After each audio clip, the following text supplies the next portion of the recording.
asientos y es un placer y un gozo en el Señor en esta mañana poder compartir esta reunión con ustedes. Y según hablé con el pastor Jorge, se trata hoy del tema de la oración. Amén. Amén. Por eso vamos a ir al capítulo 6 de Mateo. Amén. Y amados, en esta mañana yo quiero hablar de cinco pautas que tenemos, vamos a encontrar aquí en este pasaje. Vamos a ver 5, hay otras, pero vamos a ver 5 pautas que encontramos acerca de la oración en este pasaje. Recuerda que este pasaje existe, o esta escritura existe, porque los discípulos le dijeron al Señor: enséñanos a orar. Porque ellos estaban acostumbrados a las oraciones religiosas, que eran vacías, eran simplemente repetir palabras, pero en esa oración no les iba ni la mente, el pensamiento, ni su corazón. Ahora en el texto 6, yo quiero que vea el texto 6, porque para mí hay 2 maneras o 2 sitios donde oramos, o más bien 3, ¿verdad? ¿Qué dice el texto 6? Mas tú cuando ores, entra a tu aposento y cerrada la puerta, ora a tu Padre que está en secreto, y tu Padre que ve en lo secreto te recompensará en público. Amén. Yo dije que hay 3 maneras o 3 sitios donde oramos al Padre. La primera es entonces, según esta escritura, la oración privada, ¿verdad? La mayoría de nuestras oraciones son de esta característica, ¿verdad? Oramos en privado. O sea que si usted tiene un tiempo cada día, no sé si al comienzo o al terminar el día, para encerrarse en un sitio. Yo tengo mi sitio de oración, usted también tendrá su sitio, su rincón de oración, y allí solamente usted y Dios. En la presencia de Dios nos dirigimos a Dios. Esa oración privada que es entre Dios y yo. Amén. Pero yo le voy a enseñar una oración, esta sí es secreta, ¿verdad? Sabe que cuando usted ora al Señor, los secuaces del diablo están atentos. Están ahí para oír su oración. ¿Recuerda el problema de Daniel cuando estaba orando, intercediendo por el pueblo de Dios? ¿Qué pasó? 21 días. 21 días la oración de Daniel no pudo ir a la presencia de Dios. ¿Por qué? Los ángeles malos, o Satanás mismo, impedía que la oración cruzara para llegar a la presencia de Dios. Cuando tú y yo comenzamos a orar, porque el diablo no es omnisciente como el Señor, o sea, no puede estar en todo lugar, no puede oír todo. Tampoco es omnipresente, Él no puede estar en todo lugar, mas Dios está en todo lugar y más Dios oye todas las cosas, ¿verdad? Pero ¿qué pasa? Él, cuando comenzamos a orar, Él envía a sus secuaces, sus ángeles malos, para impedir que nuestra oración llegue a la presencia de Dios. ¿Usted se ha dado cuenta al orar a veces que usted siente esa oposición? ¿Cuántos? ¿Cuántos se han dado cuenta? Sí, usted siente esa resistencia, que hay una fuerza que está tratando de impedir de que su oración llegue a la presencia de Dios. Y yo le voy a enseñar un secreto si usted no lo sabe. si usted no quiere que el diablo se entere de lo que usted va a orar a Dios, tenga la tercera manera de orar, que es de corazón a corazón. O sea, de mi corazón al corazón de Dios. Amén. O sea que no oramos con palabras audibles para que el diablo no se entere. Oramos secretamente de nuestro corazón al corazón de Dios, y ahí el diablo no tiene manera de saber y enterarse qué es lo que usted está conversando con su Padre. Amén, hermano. Amén. Practique esto. Si usted no quiere que el diablo se le adelante, porque en el momento que usted comienza a orar a Dios por algún asunto, por alguna petición, por algún problema que está sucediendo, en ese momento Él envía sus ángeles malos, y en ese momento ya nace la resistencia para que su oración no llegue a la presencia de Dios. Pero el diablo no puede saber, no puede leer lo que hay en mi corazón. Amén. Amén. Dios sabe y conoce nuestros pensamientos, más el diablo no puede. Amén, hermano. Amén. Practique esto, para que el diablo no lo sorprenda. Usted secretamente con Dios comience las cosas más importantes, las cosas que usted desea que sean respuestas de Dios o sean respondidas por Dios. Usted háblelas en secreto de su corazón al corazón de Dios. Y las fuerzas del enemigo, las fuerzas de las tinieblas, mire, quedan en Babel. Pero la respuesta de Dios llega, porque Dios puede leer nuestros pensamientos y Dios puede leer lo que hay en nuestro corazón. Amén. Amén. Amén. Ahora, hermanos, la primera pauta. Sabe que una pauta nos da el enfoque para nuestras oraciones.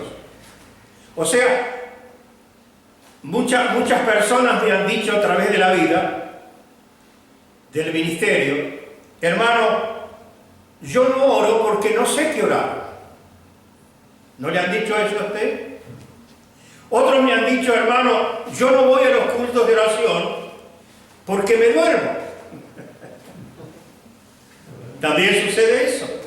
No estoy hablando de los hermanos cansados de trabajar. Yo trabajé muchos años de noche también y ya estaba pastoreando, y a veces estaba tan cansado que apenas podía razonar. Indudablemente que algunas veces pestañeé en el culto. Gracias a Dios que no se me cayó la Biblia, porque cuando se cae la Biblia usted queda pegado con toda la iglesia. Nunca, fui bastante vaquiano para que no se me cayera la Biblia, pero que pestañeé, porque estaba fundido del trabajo. No estoy hablando de estos hermanos, sino de aquellos hermanos que están bien descansados y todo, pero la oración le resulta tan aburrida que se duermen. ¿No es cierto? ¿Usted lo ha visto, hermano, así? ¿Sabe qué pasa? Usted no tiene un enfoque por qué orar. Y al no tener ese enfoque, usted no tiene motivación para orar.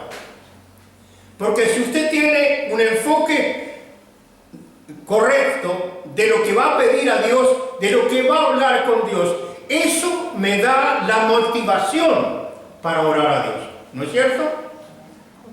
Entonces, cuando usted viene a la presencia de Dios y usted tiene un enfoque correcto, tiene la motivación, hermano, no le da el tiempo para orar todo lo que usted tiene que hablar con Dios. ¿No es cierto? Imposible dormirse. Se termina el culto de oración y todavía le quedó algo en el bolsillo. ¿Me está entendiendo? Ahora, hermano, el primer enfoque lo encontramos en el texto 9. Vosotros pues cuando oréis así, Padre nuestro que estás en los cielos, santificado sea tu nombre. El primer enfoque es la identidad. Usted no está hablando con una persona extraña, con un desconocido. Usted está hablando ¿con quién? Con el Padre. Yo, hermano, por descendencia de españoles, era católico. Pero muy pocas veces fui a la iglesia. Fui a los casamientos y a los bautizos. ¿Verdad? Pero ya era católico. Por tanto, era temeroso de Dios. Pero yo vi hacer a los sacerdotes católicos, vi hacer tantas injusticias, que mire, hermano, no quería saber, a los últimos años, no quería saber más nada con la Iglesia Católica. Así que conocí a un Dios lejano. Yo era temeroso de Dios, por la enseñanza de mis abuelos, de mis padres. Pero Dios para mí estaba tan lejano que me parecía que era imposible que yo pudiera llegar, pedir algo a Dios y Dios me atendiera, porque para mí Dios era un extraño. Pero gloria a Dios, Cristo Jesús nos hizo herederos, nos hizo hijos de Dios y nos hizo herederos del reino de Dios. E hizo que Dios no fuera un personaje lejano, que Dios fuera nuestro Padre celestial. Y dígame, hermano, ¿con quién tenemos más confianza? Si tenemos un Padre con letra mayúscula, ¿con quién tenemos más confianza para hablar y sincerarnos y confesar lo más íntimo de nuestra vida, sino con nuestros padres que nos conocen bien? ¿No es cierto? Yo tuve un padre precioso, aunque por causa de que mi mamá murió cuando yo tenía 9 años, tuve a mi padre muy lejano. Él estaba allá afuera, lejos, como capataz de estancia, y yo estaba acá en la capital. Y solamente cada turismo podíamos verlo y disfrutarnos. Pero tuve un padre bueno. Amén. Con el cual me sentaba a hablar y podía hablar con toda confianza, porque estaba en la presencia de mi Padre. Cuando nosotros comenzamos a orar, hermano, no estamos orando a un extraño. No estamos orando a un Dios que está tan lejano y es incansable para nosotros. Estamos orando y conversando con nuestro papá. Amén. Por tanto, cuando usted ora, viene a la presencia de Dios a orar, hágalo con toda confianza. Primero, que Dios lo va a atender. Dios va a dejar todos los otros asuntos de lado y se va a poner a atenderle. Porque usted y yo somos sus hijos. Amén. En segundo lugar, que podemos confesarle a Él lo que a nadie más pudiéramos confesarle. Porque Él nos va a entender. Amén. Quizás hemos pedido ayuda acá y allá y nadie nos ha entendido. O nadie se ha interesado en ayudarnos. Pero estése seguro que usted y yo, cuando venimos a la presencia del Padre, conversamos con nuestro Padre y derramamos nuestros corazones delante de Él. Él no solamente nos va a atender, Él es poderoso para solucionarnos todas las cosas. Amén. Amén, hermano. Amén. La primera, entonces, el primer enfoque es que estoy en la presencia de mi Padre Celestial. Amén. Pero hay una segunda palabra allí, ¿no es cierto? Padre nuestro que estás en los cielos. ¿Qué más sigue? Santificado. Santificado sea tu nombre. Tenía un hermano argentino, un pastor argentino, pastor de Rocha, de la ciudad de Rocha y otros lugares. Y él sabe, comenzaban las primeras veces que visité sus iglesias, me quedé medio desubicado, porque ¿sabe cómo comenzaba a ver las reuniones? Las reuniones no comenzaban como la comenzó hermana Sol, con alabanza. Comenzaban con el Padre Nuestro. Entonces toda la congregación tenía que saber el Padre Nuestro. Y ahí sí no lo sabía. Porque todas las reuniones se abrían con el Padre nuestro. Amén. Y hermanos, por lo general, si somos sinceros, la mayoría de las personas, de los hermanos, comienzan sus oraciones no diciendo: Padre nuestro que estás en los cielos, santificado sea tu nombre. O en otras palabras, comienza la oración con adoración. ¿Estamos de acuerdo? Amén. Con la adoración. Pero ¿sabe? La mayoría de los hermanos comienzan sus oraciones no adorando al Padre, dándole gloria al Padre por todo lo que ya el Señor ha hecho por nosotros, por todo lo que significa ser hijo de Dios, por todo lo que implica para nosotros ser herederos del reino de Dios, por la esperanza de vida eterna que tenemos en Él. ¿Tendremos cosas que agradecerle al Señor o no? ¿Tendremos razón para tener gratitud al Señor por todo lo que significa para nosotros o no? Entonces, ¿por qué? Reitero, cuando oramos al Señor estamos conversando cara a cara con nuestro Padre. ¿Cómo comienza esa conversación? ¿Cómo debiera de comenzar esa conversación con nuestro Padre Celestial? Porque la mayoría de los hermanos comienzan la conversación pidiendo algo. Agradeciendo primero. Agradeciendo. Este mismo pastor argentino, pastor misionero, que se llamaba Samuel Sorensen, él contó una vez, él tiene, porque los hijos son vivos todavía, 5 hijos, 3 mujeres y 2 varones. Y él contó una vez un testimonio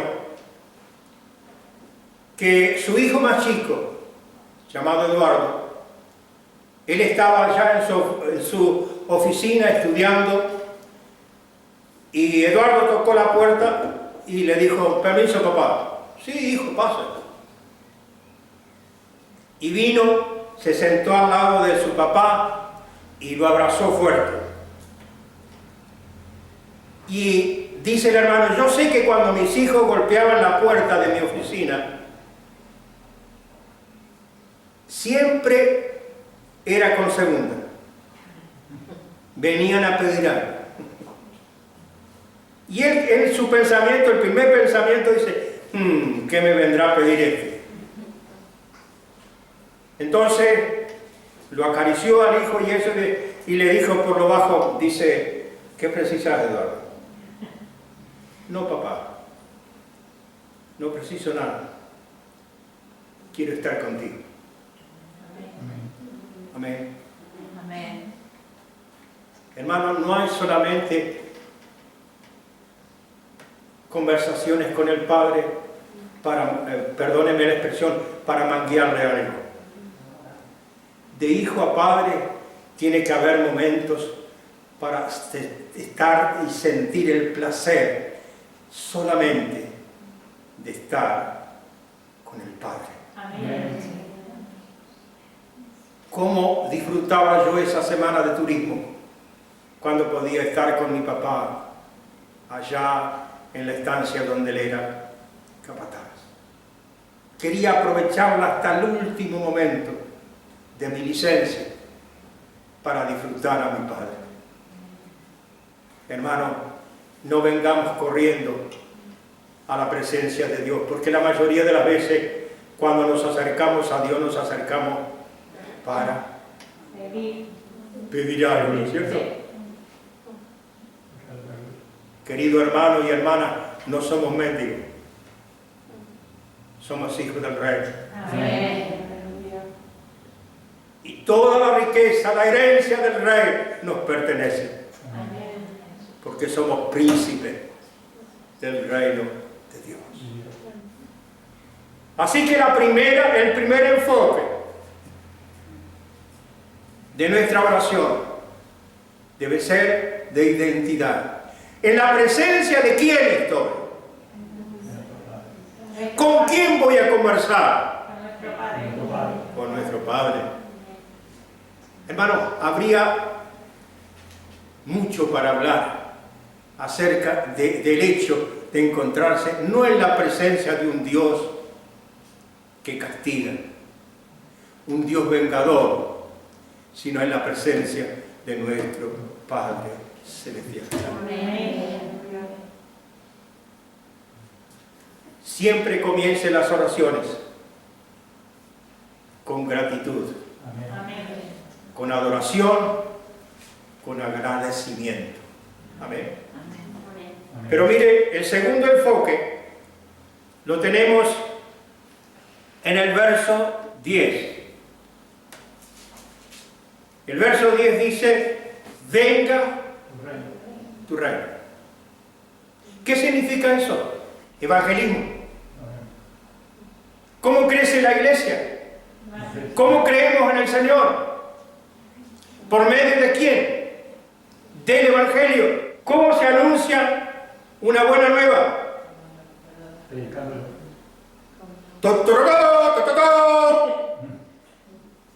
Así eran los heraldos antes, ¿no es cierto?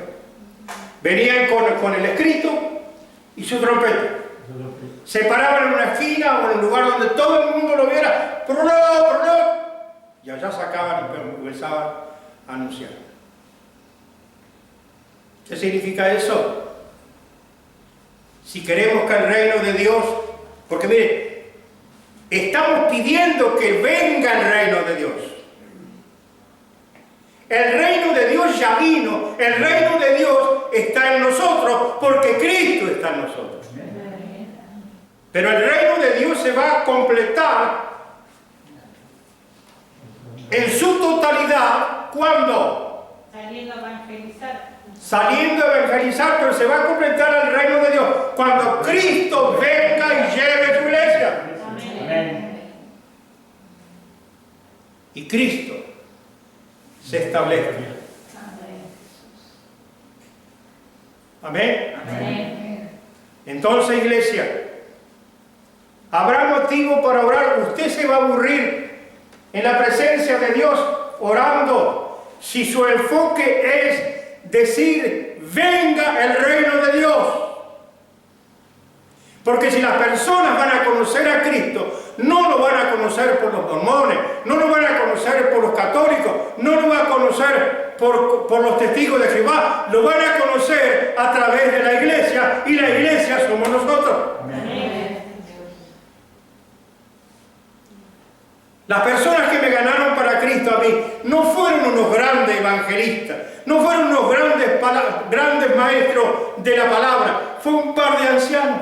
Yo siempre trabajé, y uno de los últimos trabajos que tuve fue trabajar 11 años en una imprenta, pero las cosas no comenzaron a marchar, la imprenta cerró o quedó marchando a media máquina, y yo casi me quedé sin trabajo.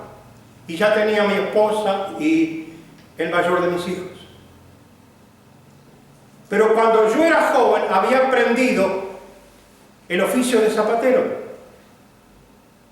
Entonces cuando comenzó a faltar el dinero en casa, yo me armé la banqueta de vuelta, me compré la herramienta, me compré los primeros cueros y comencé a reparar zapatos. Mire las cosas de Dios. Y ese anciano que tenía más de 70 años, pasaba, era un vecino que vivía unas 6 cuadras para abajo, y siempre de mañana cuando pasaba por la puerta de mi casa, saludaban porque iban a la iglesia que estaba a media cuadra de mi casa. Ese anciano fue sabio, él era analfabeto, por tanto no podía leer su Biblia, pero él sabía hablar. Sabía decir lo que Cristo había hecho por ellos. La primera vez me trajo un par de zapatos para arreglar. Bueno, Le arreglé esos zapatos, quedó muy conforme y no me dijo nada. Pero me trajo un segundo par de zapatos. Y cuando me trajo el segundo par de zapatos, yo le dije, para tal día, tal hora está pronto.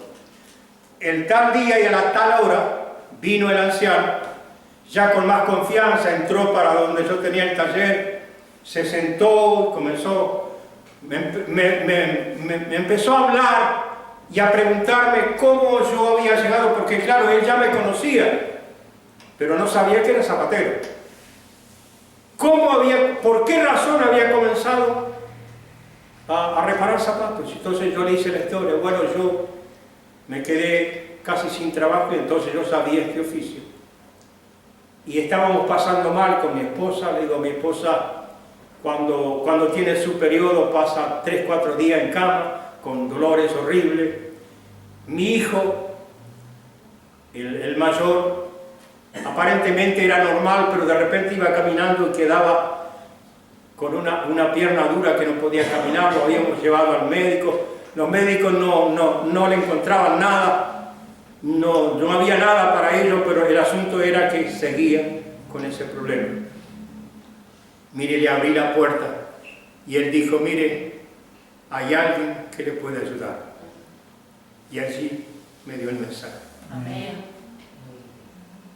Y me ganó para Cristo. Amén. Y le dije, el domingo que viene yo voy a ir a la iglesia. Pero ¿sabe qué pasó? Vamos a ir a la iglesia con mi esposa, le dije. Pero ¿sabe qué pasó? Mi esposa se enfermó y no pudimos ir a la iglesia. El diablo es terrible, ¿no? Amén. Y a mí me agarró un dolor de muela, cosa que no es común en mí, que me volaba la azotea.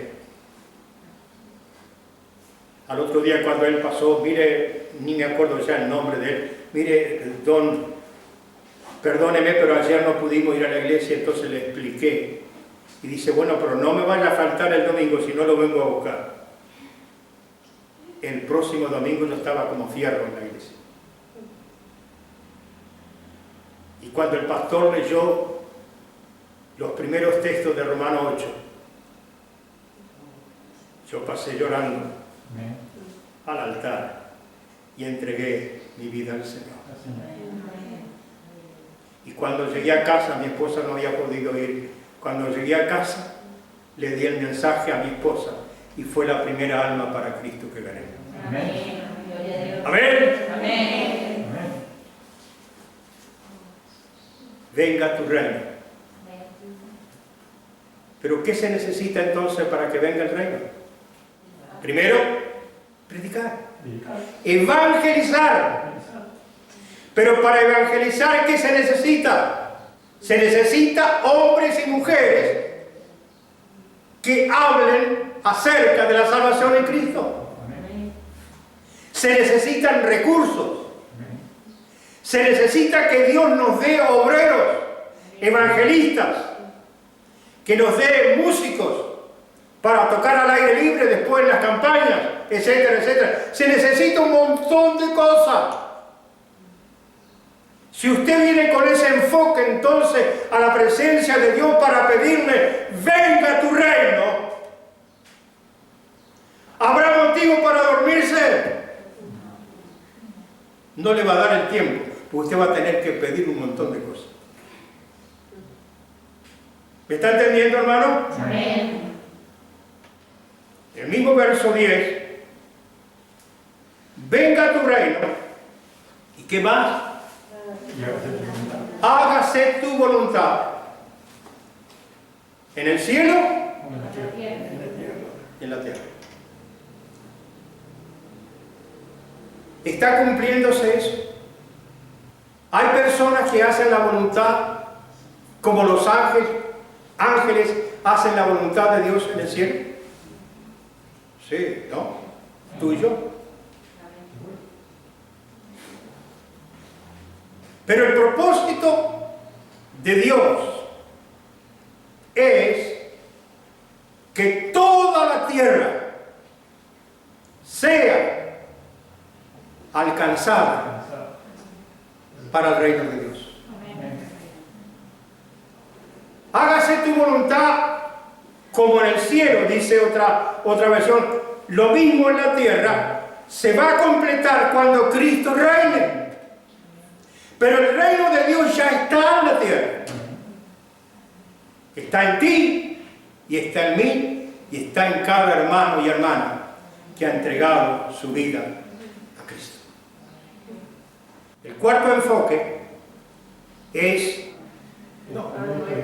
petición. Cuando nosotros venimos a la presencia de Dios, siempre venimos para pedir por nuestras necesidades. ¿Sabe? Muy pocas veces pido a Dios para mí. Siempre mi oración arranca pidiendo por otros. Pero como mi Dios es fiel y sabe lo que yo necesito, muchas veces no precisa que le pida.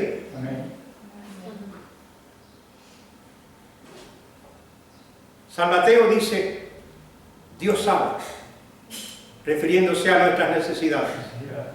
Que no nos aflijamos por el vestido, ni el calzado, ni qué comeremos mañana, porque tu Padre sabe. Pero muchas veces conversamos con el papá y le decimos, bueno, si tú es tu voluntad, bendíceme con tal cosa. Pero hermano, no enfoquemos la oración solamente pidiendo para nosotros. Pidamos también por los demás. Mire el texto 11. ¿Qué dice? El pan nuestro de cada día, danos hoy. Eso es para lo personal. El pan nuestro de cada día. O sea, la comida diaria.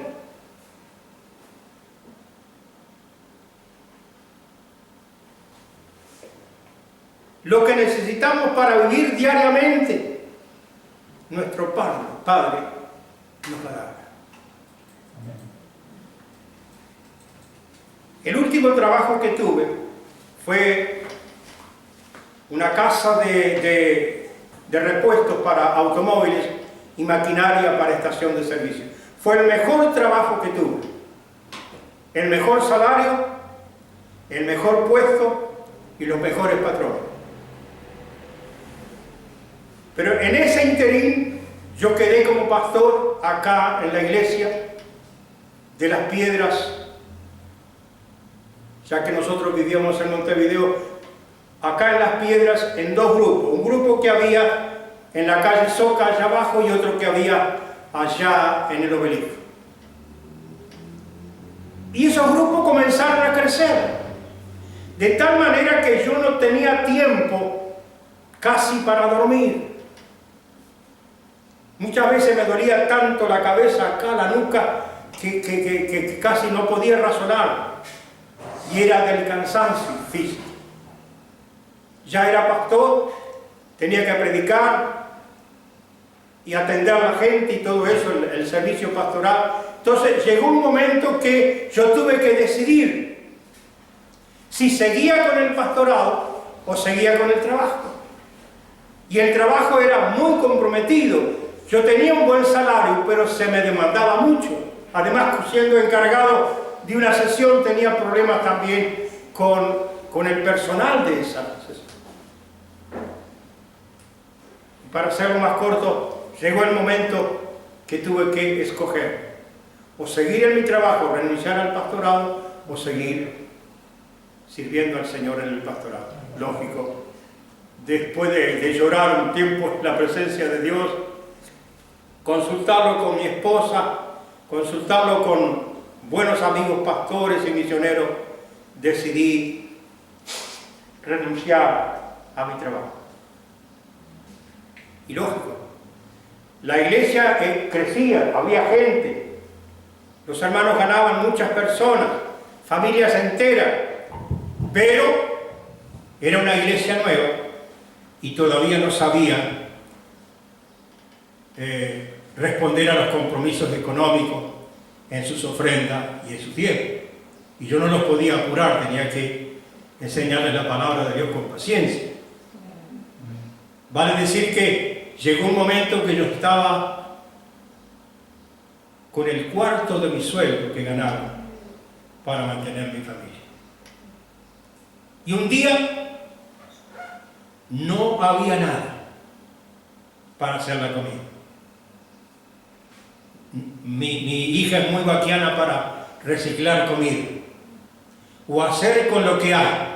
Ella va por acá y por allá, y un poquito de acá, un poquito de allá, y ella hace una buena comida. Pero en ese día no había ni requecho. Buenas noches, cuarto oscuro. Y yo vivía en una casa que la casa estaba en el fondo y al frente había un gran terreno, y en ese tiempo tenía mi hijo mayor Marcos y Raquel nada más. Y ellos estaban jugando, habían árboles y plantas, y estaban jugando allá en el frente. Pero mi hijo por lo menos de vez en cuando se daba una vuelta, pues empezó a sentir hambre, ¿no?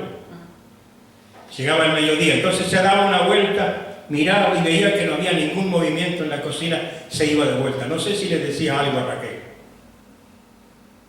Pero como a las 5 de la tarde aparece una hermana con un pollote y todo lo que necesitaba para preparar el pollo. Y mi hijo entró a la cocina y vio a la madre que estaba dando vueltas para cocinar, y le dijo: mamá, solo vos comenzar a hacer la comida hasta ahora. No le aguantaba más a Sebastián, tenía hambre. El Señor es fiel. El pan nuestro de cada día. Y hermano, nunca, nunca, nunca ha faltado el pan en mi mesa para mis hijos, porque mi Padre sabe. Pero miren texto 2: el pan nuestro de cada día dánoslo hoy, y perdona nuestras deudas, Como nosotros también perdonamos a nuestros deudores. ¿es así? Amén. ¿O a usted le gusta que lo perdone y usted no perdona?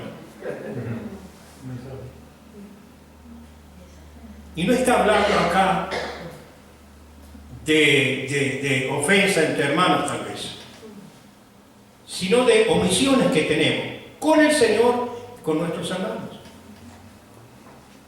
Si queremos ser perdonados, hay un corito que dice que si queremos ser perdonados, tenemos que perdonar. También practiquemos, porque mire, el perdón es un asunto de practicar. Porque por naturaleza nosotros no tenemos en nuestra naturaleza el don de perdonar. Pero ahora con la naturaleza de Cristo, con la mente de Cristo, con el corazón de Cristo, nosotros perdonamos como Cristo perdonó. Perdona a los padres porque no saben lo que hacen. Muchos hermanos me han dicho: hermano, usted no sabe lo que me hizo.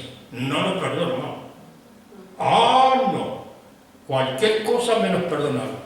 Entonces, cuando te toque a ti, no te van a perdonar tanto. Cristo me perdonó. Y aunque es contranatural, contra mi naturaleza, perdonar, si Cristo me perdonó, yo debo de reaccionar, pensar y actuar en la misma manera que el Señor, si es que Cristo está en mi corazón. Amén. Así como nosotros perdonamos a nuestros deudores. Pero por último, mire, la segunda parte del texto 13,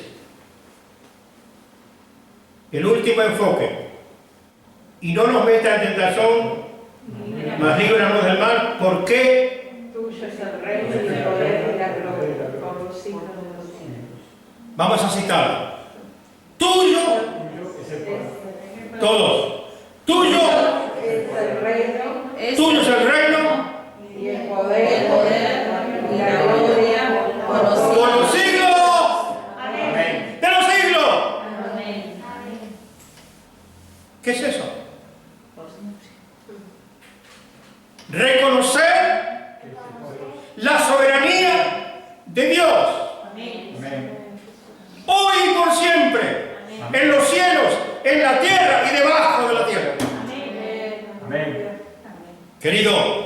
menudo Padre tenemos.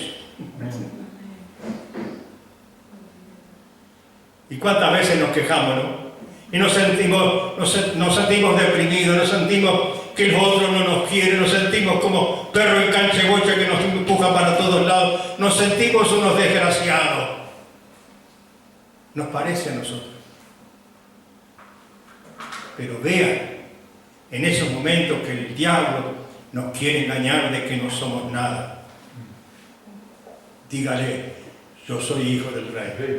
Amén. Mi Padre es el creador del cielo y de la tierra, y Él es soberano sobre todas las cosas. Y yo no estoy solo, porque alguien me dijo: yo estaré contigo todos los días. ¿Hasta cuándo? Hasta el fin del mundo, o hasta el fin del periodo del mundo, porque habrá cielo nuevo y tierra nueva. ¡A su nombre! Gloria. ¡Y a su nombre! Gloria. ¡A su nombre! Gloria. Dios le bendiga. Amén. Y espero, hermano, y eso fue mi oración, Amén. que la palabra de Dios nos haya bendecido. Amén. Amén. A veces tal vez usted piensa que los predicadores están predicando para nosotros nomás. No, nos estamos predicando. Amén. Y si Dios le bendice a usted con esta palabra, más me bendice a mí. Amén, hermano. Amén. Y cada vez que el Señor da una nueva bendición, es un nuevo empuje, es un nuevo fluir de la vida eterna que tenemos en Cristo Jesús. Dios le bendiga. Amén. Enfoque bien su oración. Procure comenzar su oración con adoración y gratitud. Y procure terminar su oración resaltando la soberanía de Dios. Y usted se va a dar cuenta qué tipo, qué clase de Dios tiene. Amén. Cuán grande abismo en